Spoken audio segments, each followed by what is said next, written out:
Hello friends, आप सभी का हमारे online platform study with GK YouTube channel पर हार्दिक स्वागत है। तो आज से हम एक नई शुरुआत करने जा रहे हैं स्पेशल करंट अफेयर प्रोग्राम, जिसके अंतर्गत हम 2020 से संबंधित टॉप एमसीक्यू, साथ ही वन लाइनर क्वेश्चन और साथ ही महत्वपूर्ण की फैक्ट के बारे में चर्चा करेंगे, जो 2020 में आगामी समय में होने वाली प्रतियोगी परीक्षाओं की दृष्टि से आपके लिए महत्वपूर्ण हो सकते हैं। तो आइए शुरुआत करते हैं बिना किसी देरी के, to the point, quick fast. पहला सवाल आपकी स्क्रीन पर रहा, ये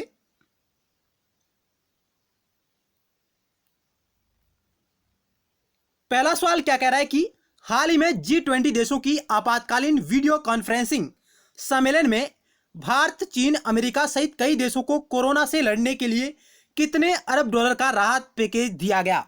ऑप्शन है 2000 अरब डॉलर, 5000 अरब डॉलर, 8000 अरब डॉलर, 12000 अरब डॉलर।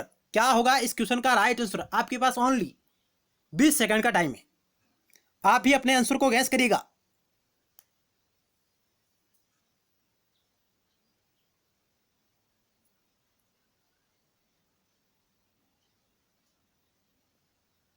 ऑप्शन बी राइट होगा, 5000 अरब डॉलर राशि प्रदान की जाएगी इस कोरोना महामारी से लड़ने के लिए, क्योंकि हाल ही में G20 देशों का जो आपातकालीन मीटिंग बुलाई है, वो बुलाई है सऊदी अरब की अध्यक्षता में। ये मीटिंग बुलाई गई है वीडियो कॉन्फ्रेंसिंग के माध्यम से। पहली बार वीडियो कॉन्फ्रेंसिंग के माध्यम से ये मीटिंग हुई है G20 देशों की, और यह सऊदी अरब की अध्यक्षता में हुई है मित्रों, जिसमें 5000 अरब डॉलर की राशि का प्रावधान किया गया है, राहत पैकेज का प्रावधान किया गया है।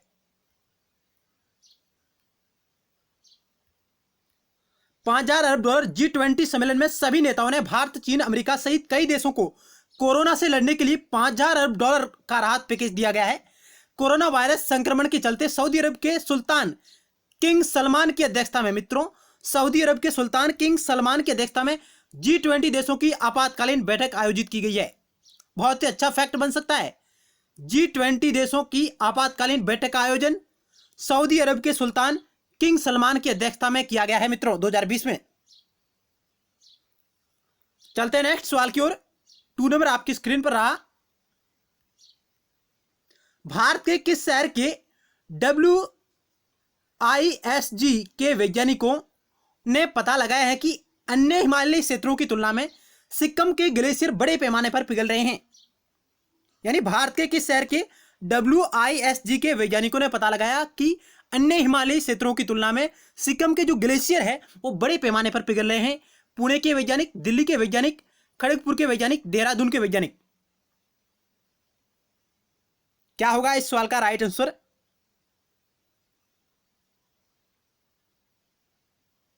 ऑप्शन आपका डी राइट होगा, देहरादून के वैज्ञानिकों ने।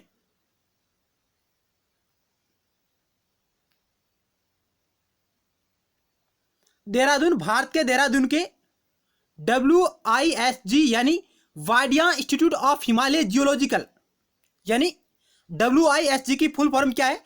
Wadia institute of Himalayan geology के वैज्ञानिकों ने पता लगाया है कि अन्य हिमालयी क्षेत्रों की तुलना में सिक्किम के ग्लेशियर बड़े पैमाने पर पिघल रहे हैं। इन ग्लेशियरों में हो रहे बदलावों के प्रमुख कारण गर्मियों के तापमान में वृद्धि हो सकती है। यानी जब ये ग्लेशियर पिघलेंगे तब गर्मियों में तापमान वृद्धि हो जाएगी।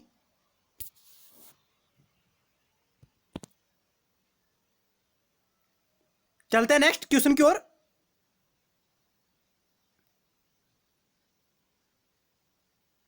3 नंबर सवाल, निम्नलिखित में से किस देश के साथ भारतीय वायुसेना के इंद्रधनुष युद्धाभ्यास का आयोजन किया जा रहा है, किया गया या किया जाएगा? यानी भारतीय वायुसेना किस देश के साथ इंद्रधनुष युद्धाभ्यास का आयोजन करती है? नेपाल के साथ, इंग्लैंड के साथ, अमेरिका के साथ, फ्रांस के साथ। भारतीय वायुसेना द्वारा किस देश के साथ इंद्रधनुष युद्धाभ्यास का आयोजन किया जाता है? तो मित्रों ऑप्शन बी राइट होगा, इंग्लैंड के साथ। आप इंद्र ई से आप याद रख सकते हैं इंग्लैंड, इस ट्रिक के माध्यम से ई इंग्लैंड। तो इंद्रधनुष युद्धाभ्यास इंग्लैंड के साथ आयोजित किया जाता है।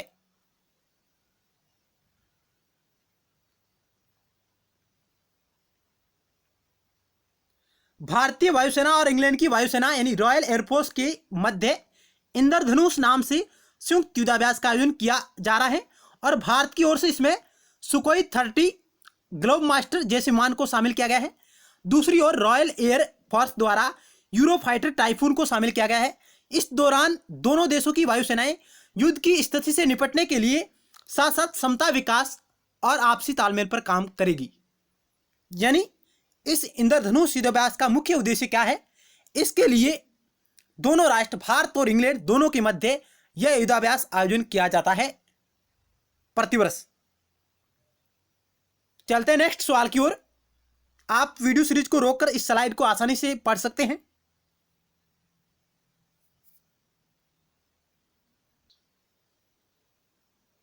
नेक्स्ट 4 नंबर सवाल आपकी स्क्रीन पर रहा है ये।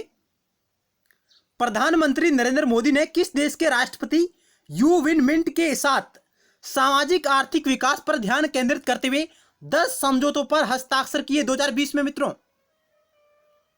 यानी किस देश के राष्ट्रपति यूएन मिंट के साथ सामाजिक आर्थिक विकास पर ध्यान केंद्रित करते हुए 10 समझौतों पर हस्ताक्षर किए हैं? बांग्लादेश, भूटान, नेपाल, म्यांमार। क्या होगा 4 नंबर सवाल का राइट आंसर? आप गैस करिएगा। तो इस सवाल का आपका ऑप्शन डी राइट होगा। म्यांमार के राष्ट्रपति है जो 4 दिवसीय भारत यात्रा पर आए थे अपनी वाइफ के साथ। राष्ट्रपति यू विन मिंट म्यांमार के राष्ट्रपति है, जिनके साथ मोदी जी ने 10 समझौतों पर हस्ताक्षर किए भारत सरकार ने सामाजिक आर्थिक विकास पर ध्यान केंद्रित करते हुए।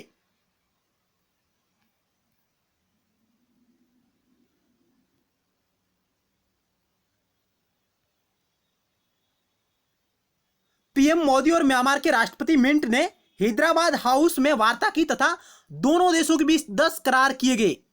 अधिकतर समझौतों में सबसे इंपॉर्टेंट लाइन ये, म्यांमार में खासकर संघर्ष प्रभावित रखाइन प्रांत में भारत की सहायता के तहत चल रही विकास परियोजनाओं पर ध्यान दिया गया। मित्रों, ये जो 10 समझौते हैं उनमें सबसे प्रमुख इंपॉर्टेंट समझौता कौन सा है?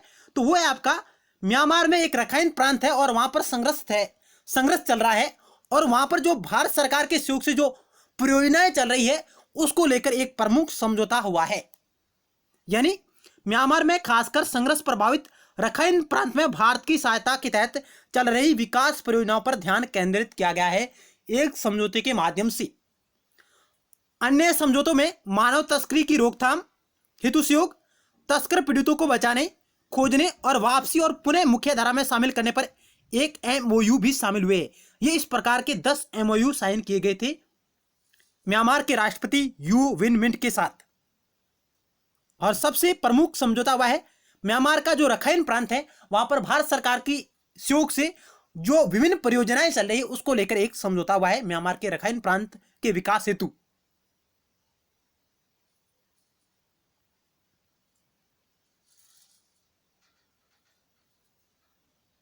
नेक्स्ट क्वेश्चन है, प्रधानमंत्री नरेंद्र मोदी ने हाल ही में देश में पहली बार आयोजित किए जा रहे खेलो इंडिया यूनिवर्सिटी गेम्स का शुभारंभ किस राज्य में किया है? ओडिशा में, बिहार में, झारखंड में, राजस्थान में। क्या होगा 5 नंबर सवाल का राइट आंसर? आप गैस करें।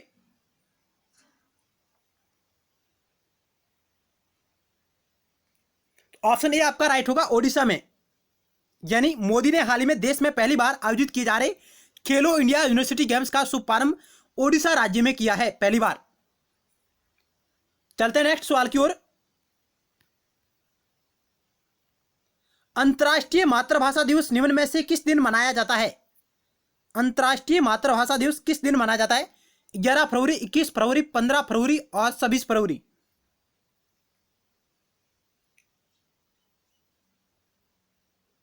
ऑप्शन बी राइट होगा, 21 फरवरी को प्रतिवर्ष अंतर्राष्ट्रीय मातृभाषा दिवस मनाया जाता है। और इस वर्ष यानी 2020 की जो थीम थी मित्रों वो थी हमारी बहुभाषी विरासत का उत्सव मनाना, सेलिब्रेटिंग आवर मल्टीलैंग्वेज हेरिटेज। यानी हमारी बहुभाषी विरासत का उत्सव मनाना, यह 2020 की मातृभाषा अंतर्राष्ट्रीय मातृभाषा दिवस की थीम है। और इस दिवस को मनाने का जो उद्देश्य क्या है कि विश्व में भाषाई एवं सांस्कृतिक विविधता और बहुभाषिता को बढ़ावा मिले।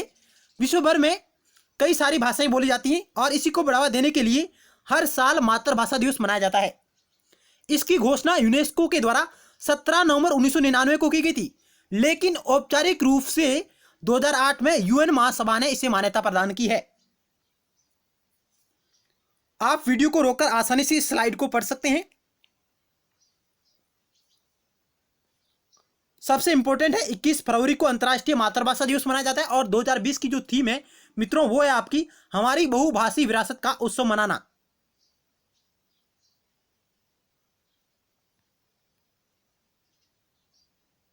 बहुत ही अच्छा सवाल है। किस देश में 2003 से नजरबंद बौद्ध भिक्षु थिक क्वांगडुक का हाल ही में निधन हो गया? 2020 में किस देश में 2003 से नजरबंद बौद्ध भिक्षु थिक क्वांगडुक का हाल ही में निधन हो गया है? ये सबसे चर्चित व्यक्ति रहे वियतनाम में, श्रीलंका में, जर्मनी में, फ्रांस में।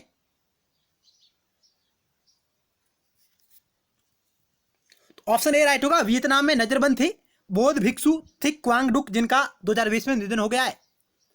अब कौन है थिक क्वांगडुक, इनके बारे में हम जानकारी प्राप्त करते हैं।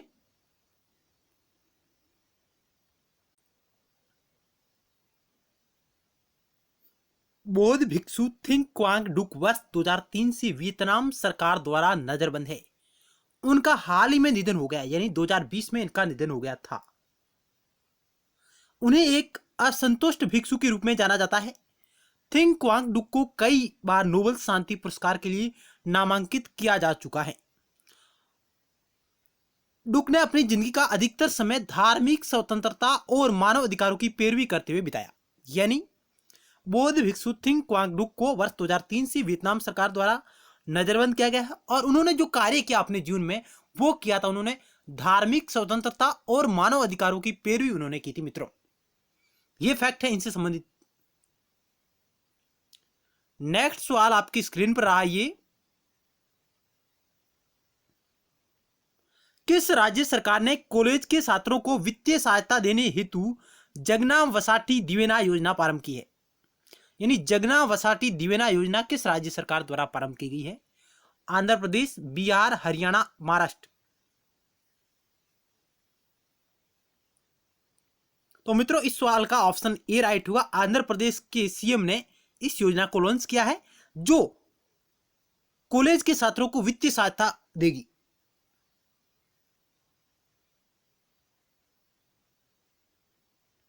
नेक्स्ट सवाल है, निम्नलिखित में से किस राज्य सरकार द्वारा थाई मांगूर मछली के उत्पादन केंद्रों को नेस्ट करने के लिए एक विशेष अभियान चलाया गया?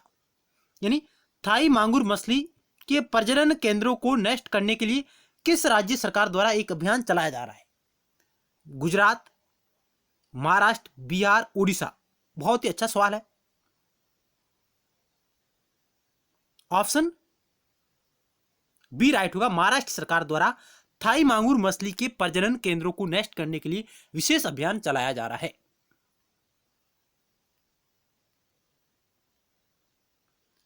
मलेशिया के प्रधानमंत्री का क्या नाम है जिन्होंने हाल ही में इस्तीफा दे दिया, यानी 2020 में? महाथिर मोहम्मद, नजीब रजाक, अत्तातुर्क विलायक, Farzan Ali. Option A right होगा। महाथिर मोहम्मद मलेशिया के पीएम थे जिन्होंने 2020 में इस्तीफा दे दिया है। आप कैसे याद रखेंगे? Triple M, Mahathir Mohamad Malaysia. अब कौन नए पीएम बने, इसका उत्तर आप कमेंट बॉक्स के माध्यम से दीजिएगा। यदि आपने इसको कहीं पढ़ा हो तो मलेशिया के वर्तमान में प्रधानमंत्री कौन नियुक्त हुए हैं जिन्होंने महाथिर मोहम्मद का स्थान लिया है, इसका उत्तर आप कमेंट बॉक्स के माध्यम से दीजिए। अब हम एक मिशन के बारे में चर्चा करेंगे। एक महत्वपूर्ण फैक्ट आपके समक्ष लेके आया हूं। राष्ट्रीय तकनीकी वस्त्र मिशन क्या है, इसके बारे में जानकारी प्राप्त करते हैं। वित्त मंत्री निर्मला सीतारमण ने इस मिशन की स्थापना का प्रस्ताव सर्वप्रथम अपने बजट भाषण के दौरान रखा था। मित्रों राष्ट्रीय तकनीकी वस्त्र मिशन को 4 साल की अवधि यानी 2020-21 से 2023-24 तक कार्यान्वित किया गया है, लॉन्च किया गया है। यानी राष्ट्रीय तकनीकी वस्त्र मिशन को कितने वर्ष के लिए लॉन्च किया गया है? तो 4 वर्ष के लिए लॉन्च किया गया है। इसकी अवधि क्या है? 2020 से 2024 तक है, जिसकी अनुमानित लागत 1480 करोड़ रुपए आएगी मित्रों इसकी। और इस मिशन का मुख्य उद्देश्य क्या है?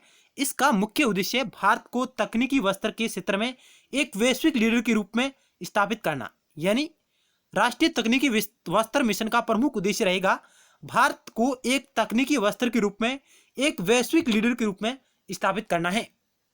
तकनीकी वस्त्रों का उपयोग कृषि, वैज्ञानिक शोध, चिकित्सा, सैन्य क्षेत्र, उद्योग और खेलकूद के क्षेत्रों में व्यापक पैमाने पर होता है। इसे और अंतर्राष्ट्रीय स्तर पर ले जाना है। तो यह है तकनीकी राष्ट्रीय तकनीकी वस्त्र मिशन, जिसकी बात वित्त मंत्री निर्मला सीतारमण ने की है अपने बजट भाषण के दौरान, और ये 4 साल की अवधि के लिए क्रियान्वित किया जा रहा है 2020-21 से 2023-24 तक मित्रों। अब नेक्स्ट कुछ वन लाइनर क्वेश्चनों के बारे में हम चर्चा करेंगे रिवीजन पे के रूप में।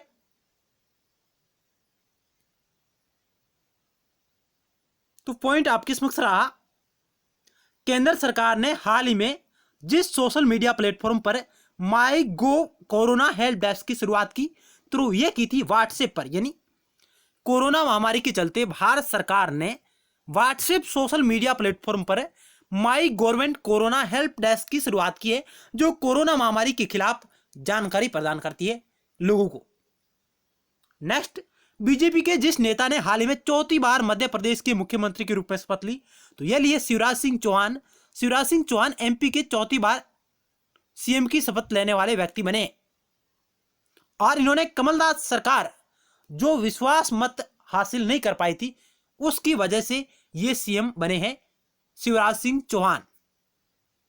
कमलनाथ सरकार, कांग्रेस की कमलनाथ सरकार विश्वास मत हासिल नहीं कर पाई। नेक्स्ट पॉइंट, हाल ही में G20 वर्चुअल सम्मेलन में G20 देशों ने कोरोना की वजह से आई चुनौतियों से लड़ने के लिए कितना पैसा निवेश करने का फैसला लिया। यानी कितना पैसा निवेश करने का फैसला लिया है, तो यह क्या है, 5 लाख करोड़ डॉलर। इससे पहले भी हमने आपको चर्चा की थी ऑब्जेक्टिव क्वेश्चन के बारे में, जिसमें था 5000 अरब डॉलर, जो कोरोना महामारी के खिलाफ चुनौतियों से निपटने के लिए G20 सम्मेलन के दौरान सहायता राशि दे रहा है। लेकिन अब निवेश कितना करेगा, यह करेगा 5 लाख करोड़ डॉलर रुपए। और ये G20 वर्चुअल सम्मेलन है जो वीडियो कॉन्फ्रेंसिंग के माध्यम से सऊदी अरब के सुल्तान की अध्यक्षता में आयोजित किया गया। नेक्स्ट सवाल आपकी स्क्रीन पर रहा, आध्यात्मिक संगठन ब्रह्मा कुमारी संस्था, जिसकी मुख्य प्रशासिका का हाल ही में निधन हो गया, यानी 2020 में इनका निधन हो गया है। अब चर्चा में क्यों है, क्योंकि ब्रह्मा कुमारी संस्थान है, यह माउंट आबू सिरोही जिले के राजस्थान में है, राजस्थान राज्य में है ब्रह्मा कुमारी संस्था, जिसकी प्रमुख थी दादी जानकी देवी, जिनका निधन हो गया है। हाल ही में जिस सरकारी विभाग ने इजाजत दी है कि नए मिटने वाली स्याही का उपयोग क्वारंटीन लोगों की पहचान करने के लिए किया जा सकता है, यानी जो चुनाव के समय मतदाताओं के अंगुली पर जो स्याही लगाई जाती थी पहचान के लिए, उसका उपयोग क्वारंटीन लोगों की पहचान करने के लिए किया जा सकता है। यह स्वीकृति किस विभाग ने दी है, तो यह दी है निर्वाचन आयोग ने, भारत निर्वाचन आयोग, जिसने यह इजाजत दी है क्वारंटीन लोगों की पहचान के लिए उस स्याही का उपयोग करने के लिए। 25 मार्च 2020 को काबुल में स्थित गुरुद्वारे पर हुए आतंकी हमले की जिम्मेदारी किस संगठन ने ली है मित्रों? अफगानिस्तान की राजधानी काबुल पर वहां एक गुरुद्वारा स्थित है, वहां पर एक आतंकी हमला हुआ है, उसकी जानकारी किसने ली है, जहां कई लोग मारे गए थे? ये लिए IS इस्लामिक स्टेट्स ने।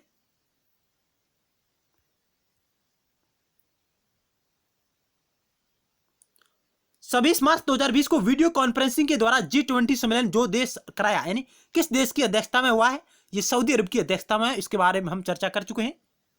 हाल ही में जिस राज्य सरकार ने राज्य में खेलों को बढ़ावा देने के लिए माताओं के सहयोग से सामाजिक नवाचार की शुरुआत की, यानी किस राज्य सरकार ने माताओं के सहयोग से सामाजिक नवाचार की शुरुआत की है, तो यह हरियाणा सरकार ने की है मित्रों। अंतर्राष्ट्रीय वन दिवस किस दिन मनाया जाता है? विश्व अंतर्राष्ट्रीय वन दिवस कब मनाया जाता है? 21 मार्च को मनाया जाता है। जिस प्रसिद्ध अफ्रीकी गायक और सैक्सोफोन वादक का कोरोना वायरस के कारण 86 ईयर्स की उम्र में निधन हो गया, उनका नाम है आपका मनु डिबंगो। मनु डिबंगो, जिनका 86 वर्ष की उम्र में निधन हो गया है, और ये एक प्रसिद्ध अफ्रीकी गायक और सैक्सोफोन वादक थी।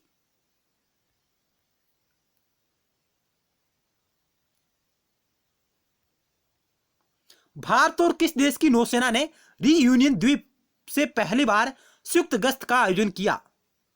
यानी भारत और किस देश की नौसेना ने रीयूनियन द्वीप से पहली बार संयुक्त गश्त का आयोजन किया? तो फ्रांस की नौसेना के साथ। और वरुण नामक जो युद्धाभ्यास है, वरुण नामक युद्धाभ्यास भारत और फ्रांस की सेनाओं के मध्य आयोजित किया जाता है। मित्रों, ये फैक्ट आप नोट कर सकते हैं। वरुण नामक युद्धाभ्यास भारत और फ्रांस की सेनाओं के मध्य आयोजित किया जाता है, जबकि इंद्रधनुष युद्धाभ्यास यह भारत और इंग्लैंड की सेनाओं के मध्य आयोजित किया जाता है। नेक्स्ट पॉइंट हमारा, ग्रीष्मकालीन ओलंपिक 2024 का आयोजन जिस देश में किया जाएगा? तो यह करा रहा है फ्रांस। 2024 में ग्रीष्मकालीन ओलंपिक खेलों का आयोजन फ्रांस सरकार द्वारा किया जाएगा। हाल ही में भारत के जिस राज्य में केरिसा कैरेंडस की एक अन्य प्रजाति केरिसा कोपिली का पता लगाया गया?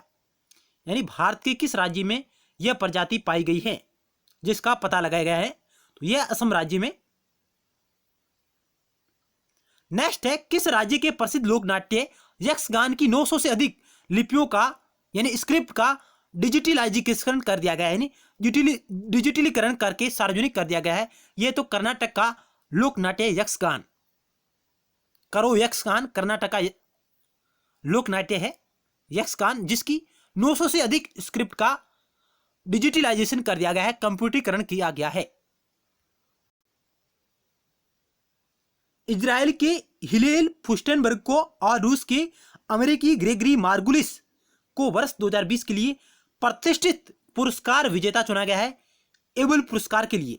यानी एबल पुरस्कार 2 लोगों को दिया गया है, इजराइल के हिलेल फुस्टेनबर्ग को और रूस के अमेरिकी ग्रेगरी मार्गुलिस को वर्ष 2020 के लिए एबल पुरस्कार से सम्मानित किया गया है।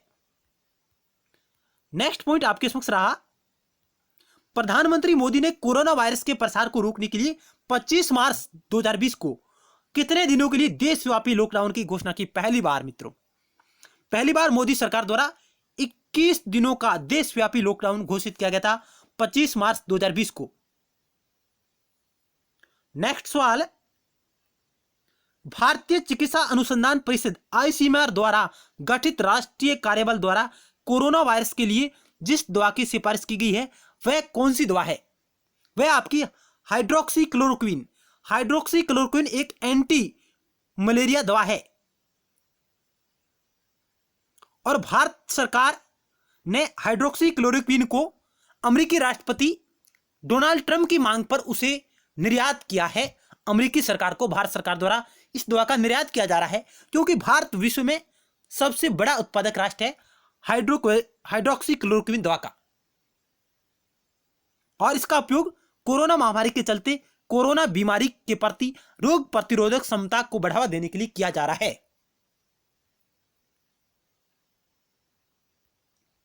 वह भारतीय संस्थान जिसके वैज्ञानिकों ने कोविड-19 की जांच के लिए प्रोबो फ्री डिटेक्शन नामक तकनीकी विकसित की है, तो वह की है आईआईटी दिल्ली ने। यानी आईआईटी दिल्ली ने इस प्रकार की तकनीक को विकसित किया है। विश्व जल दिवस किस दिन मनाया जाता है? तो मित्रों, जब 21 मार्च को विश्व वानिकी दिवस मनाया जाता है उसके एक दिन बाद विश्व जल दिवस मनाया जाता है आपका 22 मार्च को, जबकि विश्व पृथ्वी दिवस मनाया जाता है आपका 22 अप्रैल को। यह आप नोट करिएगा, 22 मार्च को विश्व जल दिवस और 22 अप्रैल को पृथ्वी दिवस और 21 मार्च को विश्व वानिकी दिवस मनाया जाता है।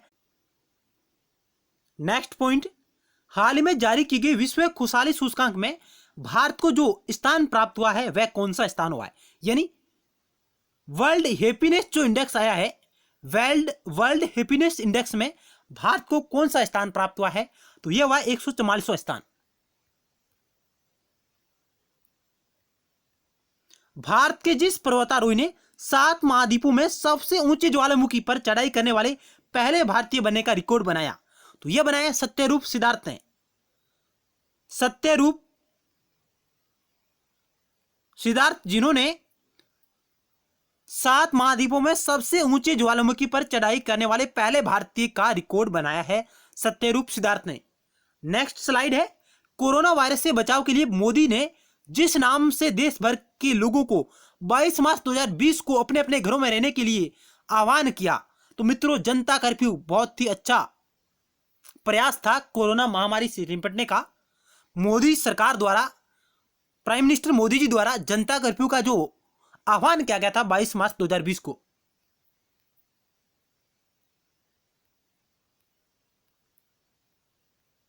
हाल ही में मानव संसाधन विकास मंत्रालय MHRD, जिसके मंत्री है रमेश पोखरियाल निशंक, ने संयुक्त रूप से आयुष्मान भारत के तहत किस योजना की शुरुआत की है? तो यह की है मित्रों, स्कूल स्वास्थ्य कार्यक्रम की शुरुआत की है MHRD मंत्रालय ने आयुष्मान भारत के तहत। और आयुष्मान भारत योजना विश्व की सबसे बड़ी स्वास्थ्य योजना है। स्वास्थ्य के क्षेत्र की सबसे बड़ी योजना मानी जा रही है आयुष्मान भारत योजना। एक अंतिम ऑब्जेक्टिव सवाल आपके समक्ष रहा। भारतीय वैज्ञानिकों ने उच्च प्रोटीन वाले बायोप्रोटीफाइड रिक्त स्थान की किस्म विकसित की है। इसके स्थान पर क्या आएगा आपका? चावल की, तेल की, गेहूं की, दाल की। तो ऑप्शन सी राइट होगा, गेहूं की। यानी भारतीय वैज्ञानिकों ने उच्च प्रोटीन वाले बायोप्रोटीफाइड गेहूं की किस्म की विकसित की है। गेहूं किस्म विकसित की है। उच्च प्रोटीन वाले बायोप्रोटीफाइड गेहूं की किस्म विकसित की है भारतीय वैज्ञानिकों ने।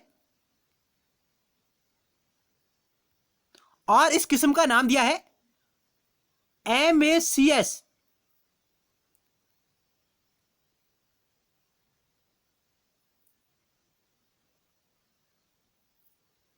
और इस गेहूं की किस्म में लगभग 14.7 से ज्यादा उच्च प्रोटीन की मात्रा पाई जाती है।